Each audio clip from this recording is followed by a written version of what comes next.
క్రీస్తునామం అందరికీ శుభములు. ఇప్పుడు మనం మాట్లాడుకోబోయే అంశం ఏంటంటే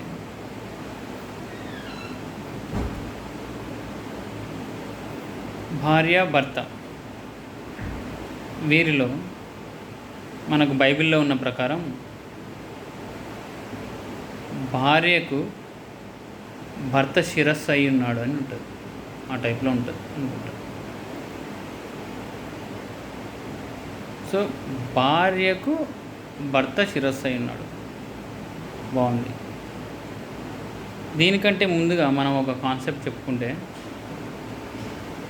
ముందుగా జరిగింది మనకు ఆదికాండంలో ఉన్నది అంటే ఆదాముని దేవుడు డీప్ స్లీప్లోకి పంపించి, గాఢ నిద్రలోకి ఆదాముని పంపించి దేవుడు ప్రకటెముకను తీసి హవ్వను తయారు చేస్తాడు. సో హవ్వను తయారు చేస్తే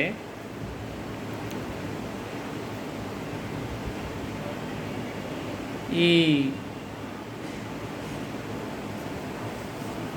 హవ్వ అంటే నరునిలో నుంచి తీయబడింది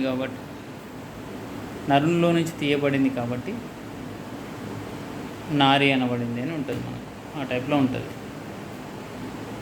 సో స్త్రీ పురుషునిలో నుంచి వచ్చింది అంటే పురుషుని ప్రకటెముకను తీయడం వలన స్త్రీ తయారైంది. అలా దేవుడు నిర్మించాడు. ఇక్కడ ఇంతవరకు బాగుంది.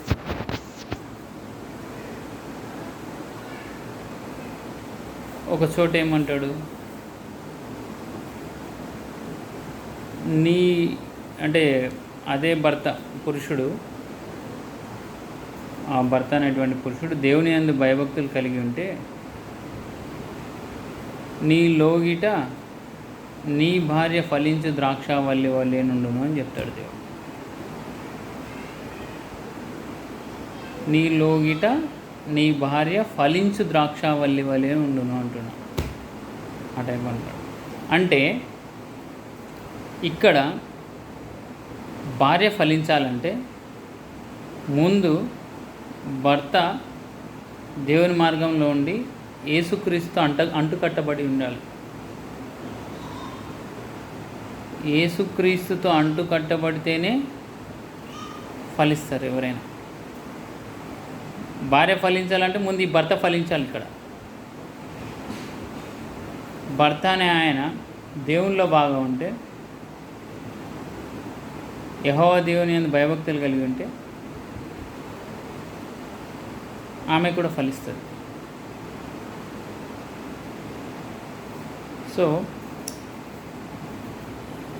ఇక్కడ ఈ పురుషుడు ఈ భర్త నుంచి తీయబడి, ప్రకటెముక నుంచి తీయబడి ఈమె తయారైంది కాబట్టి ఈ ఈ భార్య అయింది. ఈ భార్య ఎవరైతే అంటే ఈ ప్రకటెముక నుంచి తీయబడిన భార్య, ఆ స్త్రీ ఆ భర్తకు లోబడి ఉండాలని ఉంటుంది. బైబిల్లో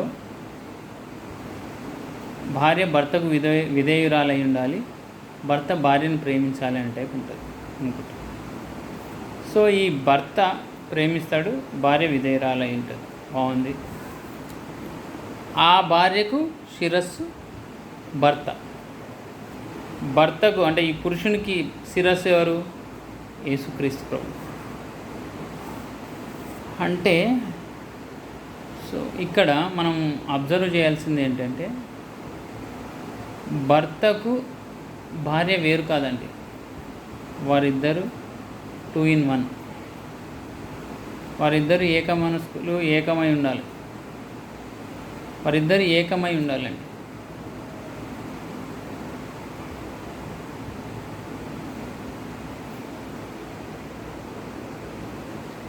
మనకు సో ఇక్కడ వీళ్ళిద్దరు ఏకమై ఉన్నారు అంటే వీళ్ళు వేరు కాదు ఒకరికొకరు. సో ఇక్కడ ఏ అంటే ఇద్దరు వేరు కాకుండా భర్త ఆ స్త్రీకి శిరస్సు అయి ఉన్నాడు, భార్యకి. సో ఇక్కడ 2 in 1. మరి ఈ పురుషుడైన ఈ భర్తకు శిరస్సు యేసుక్రీస్తు ప్రభు. అప్పుడు ఈ పురుషుడు అంటే ఈ భర్త అనే పురుషుడు యేసుక్రీస్తు ప్రభువుని శిరస్సుగా కలిగి ఉంటే, అంటే ఈ పురుషుడు యేసుక్రీస్తు ప్రభులో ఉన్నట్టు కదండి.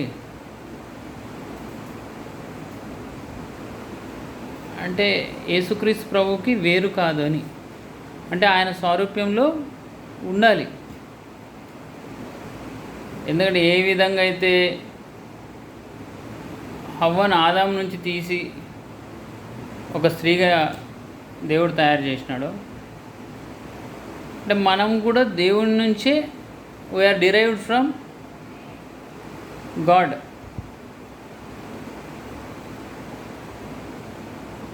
సో స్త్రీ ఏ విధంగా అయితే ఆ పురుషుడి నుంచి వచ్చిందో, ఈ పురుషుడు దేవుడి నుంచి వచ్చినాడు అనేది మనకు అర్థమవుతుంది.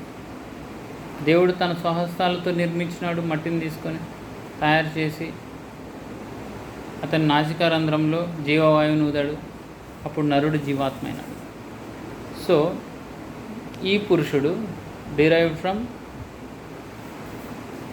గాడ్.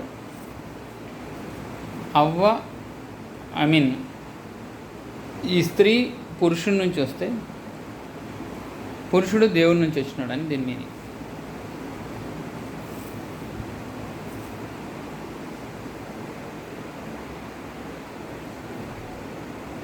యేసుక్రీస్తు ప్రభువుని శిరస్సుగా కలిగి ఉన్నప్పుడు అంటే నువ్వు యేసుక్రీస్తు ప్రభువుకి వేరుగా కాదు అని దాని అర్థం.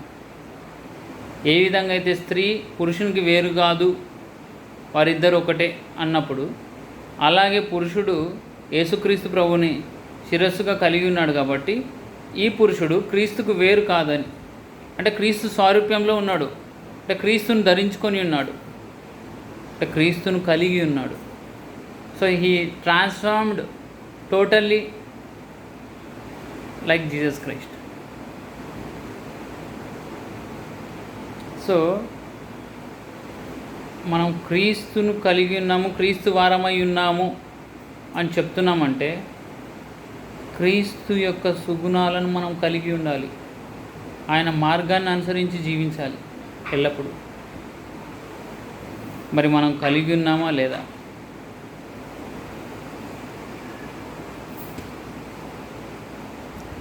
ఊరికే నామకవస్థ క్రైస్తవులాగా మేము క్రీస్తుని శిరస్సులాగా కలిగి ఉన్నామని చెప్పుకుంటూ మేము క్రిస్టియన్స్ అని చెప్పుకుంటున్నాము. మనం ఏ స్థితిలో ఉన్నాం? మనం ఆయన గుణాలను కలిగి ఉండాలి. ఎందుకంటే మన శిరస్సు ఆయన అయినప్పుడు మనం ఆయనకు వేరుగా కాదు అని చెప్తున్నాం. అంటే we are with God and we are in God and God is in us. ఇది మనం చెప్తున్నాం. అంటే ఇక్కడ ఆయన గుణాలు ఏంటి, వాటిని మనం కలిగి ఉన్నామా లేదా? ఆయన గుణాలు ఏంటి? ఆయన సత్యవంతుడు, పరిశుద్ధుడు, నీతిమంతుడు, న్యాయవంతుడు, ప్రేమమయుడు, దయామయుడు, మంచితనం గలవాడు, కృప కలిగిన దేవుడు, జీవము గల దేవుడు.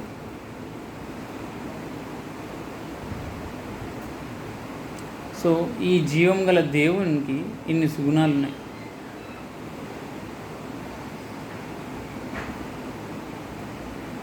ఆయన మాట తప్పని దేవుడు అండి.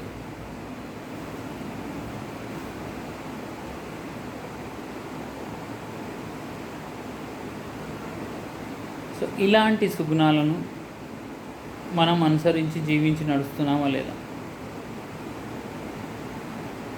నీతి అంటే దేనిలో తప్పు లేకుండా చూసుకోవడం, ఎల్లప్పుడూ సత్యవంతుడు, ఎల్లప్పుడూ సత్యాన్నే పలకాలి, నిజాయితీగా ఉండాలి, నిజంగానే మాట్లాడాలి. నీతి అంటే చెప్పుకున్నాం, దేనిలో తప్పు లేకుండా చూసుకోవడమే నీతి. పరిశుద్ధత కలిగి ఉండాలి, మోస్ట్ ఇంపార్టెంట్ థింగ్. పరిశుద్ధత కలిగి ఉండాలి. ఇవన్నీ మోస్ట్ ఇంపార్టెంట్ థింగ్సే అండి, ఏది తప్పు కాదు. న్యాయవంతుడై ఉండాలి, న్యాయంగా జీవించాలి, కరెక్ట్గా న్యాయం తీర్చాలి.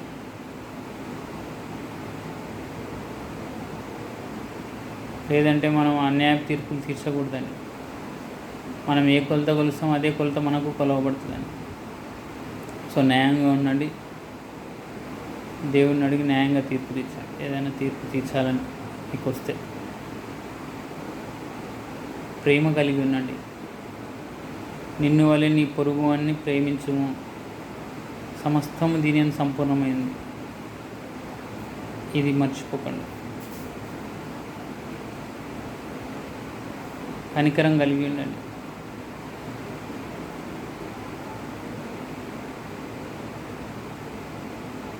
న్యాయంగా ఉండండి, నీతిగా ఉండండి, న్యాయంగా ఉండండి, కనికరం కలిగి ఉండండి. ఆయన వాక్యానుసారం జీవించండి. అప్పుడే మనం తల ఎత్తి గర్వంగా చెప్పుకోగలం, క్రీస్తు మాకు శిరస్సు అయి ఉన్నాడని.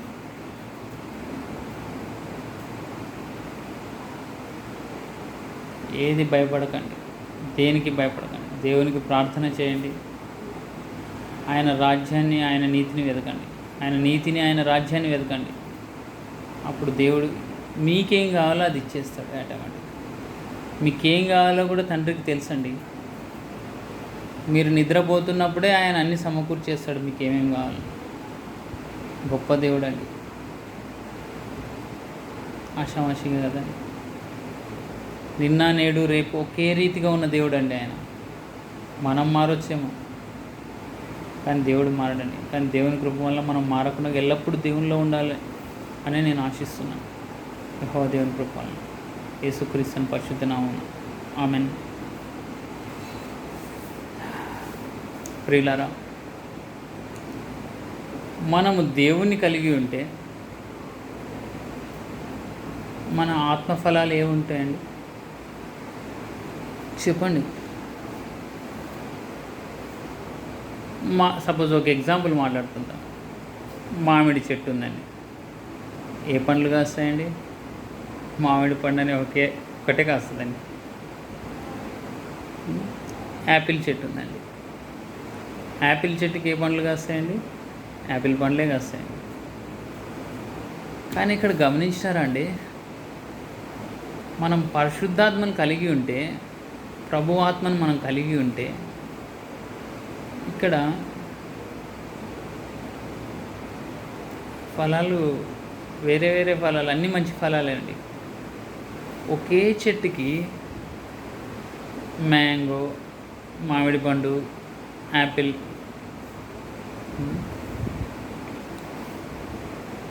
కమల పండు, అరటిపండు, పైనాపిల్, పనస,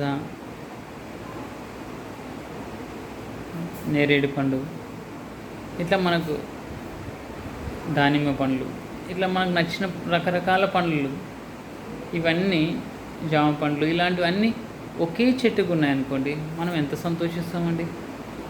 అన్నీ మంచి చేసే పండ్లన్నీ ఒకే చెట్టుకే ఉంటే ఆహా ఎంత బాగుంటుంది అనుకుంటాం కదండి. అలాంటిదే అండి ఈ ఆత్మఫలం. మీరు ప్రభు ఆత్మను కలిగి ఉంటే ఎల్లప్పుడూ నిత్య జీవం కూడా ఉంటుందండి మీకు. ఎందుకంటే ఇహలోకంలో ఎవరైనా చనిపోతే వారు ప్రభు ఆత్మ పెట్టబడి లేపబడతారండి. సో నిత్య జీవం ఉంటుందండి దేవుని ఆత్మ మీరు కలిగి ఉంటే. సో ఇక్కడ కానీ దేవుని యందు భయభక్తులు కలిగిన వాళ్ళంతా దీర్ఘాయుష్మంతులేనండి. ఇది మర్చిపోవద్దండి ఎప్పుడు. సో ఎవరికి ఏం కాదండి. ఇక్కడ ప్రభు ఆత్మను కలిగి ఉన్నామంటే మంచి ఫలాలు చాలా ఉన్నాయండి. ఏవేవి మంచి ఫలాలు, మనకు ఆత్మఫలాలు ఏవేవి వస్తున్నాయని ప్రభు ఆత్మను కలిగి ఉంటే మనకు వచ్చే ఆత్మఫలాలు ఏంటి? ప్రేమ, సంతోషము, సమాధానము, దీర్ఘశాంతము, దయాలత్వము, మంచితనము, సాత్వికము, ఆశానిగ్రహము,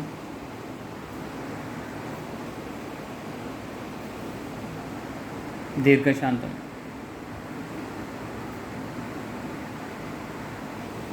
ఇలా ఆర్డర్ నేను కరెక్ట్గా చెప్పలేదండి, కాకపోతే ఇవేనండి ఆత్మఫలాలు. ఏదైనా మిస్ అయ్యింటే మీరు చూసుకోండి. కానీ ఇలాంటి మంచి ఆత్మఫలాలు అంటే ఒకే చెట్టుకి ఇన్ని ఆత్మఫలాలు కాసినట్టు అండి మనం ప్రభు ఆత్మను కలిగి ఉంటే ఎంత బాగుంటుందండి.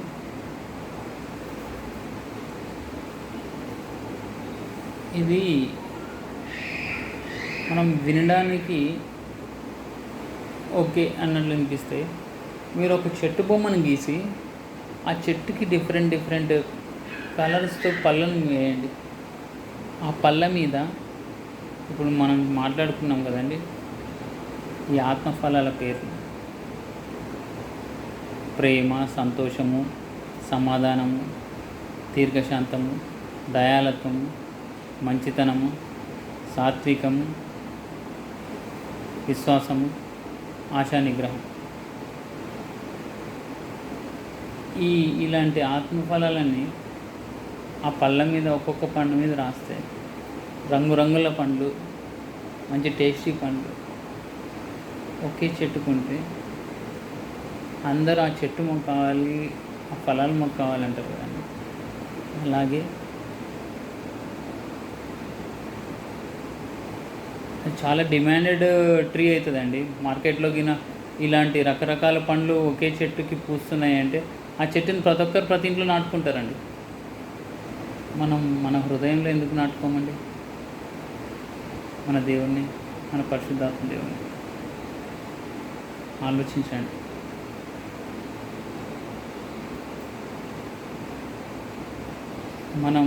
మనలో ఇహలోకపు తల్లిదండ్రులు రొట్టెని అడిగితే రాయనిత్తరా, చేపను అడిగితే పామునిత్తరా అనే టైప్లో చెప్తాను ఉంటుంది దేవుడు. సో వీళ్ళే మీకు మంచి ఈవులు ఇవ్వాలని అనుకుంటే, అలాంటిది పరలోకపు తండ్రి మరి నిశ్చయంగా పరిశుద్ధాత్మను విస్తారంగా కుమ్మరిస్తానంటాడండి మన మీద. ఎంత గొప్పదండి పరిశుద్ధాత్మ దేవుడు, ఎంత గొప్పవాడు. అలాంటి పరిశుద్ధాత్మ దేవుడిని మనకి ఇస్తానంటున్నాడండి దేవుడు. విస్తారంగా కుమ్మరిస్తాడంటండి మనం. So why don't we grab it and seed it in our hearts. So మనము ఎందుకు అని మనం పరిశుద్ధాత్మను తీసుకోకూడదు, ఎందుకని మనం నాటుకోకూడదు. సో మనము దేవుడిని ప్రార్థించి క్షమించమని అడిగి మనం పరిశుద్ధాత్మను పొందుకుందామండి. మన హృదయంలో పరిశుద్ధాత్మ దేవుని కలిగి ఉందామండి. ఆటోమేటిక్గా మీకు అన్నీ మంచి ఫలాలే వస్తాయి. అంటే మీ రిజల్ట్ అంటే మీకు దీనివల్ల వచ్చే మంచి ఫలాల వల్ల మీ ఆరోగ్యం బాగుంటుంది, మీకు మెంటల్ పీస్ ఉంటుంది, అన్నీ ఉంటాయండి.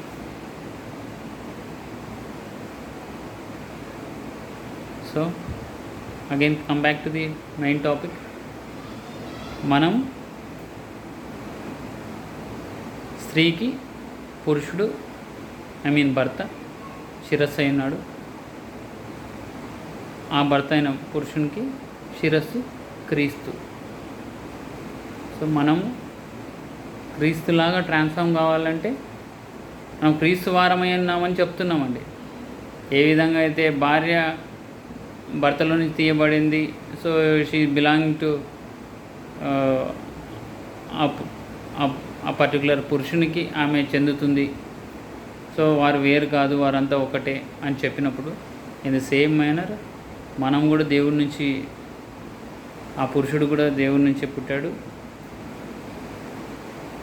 సో ఆ పురుషుడు దేవునికి వేరు కాదు, సో మనం క్రీస్తుకు వేరు కాదు. కాబట్టి క్రీస్తు స్వారూప్యంలో కంప్లీట్గా ట్రాన్స్ఫార్మ్ కావాలండి. అదే జరగాలి. అది ఎప్పుడు జరుగుతుంది?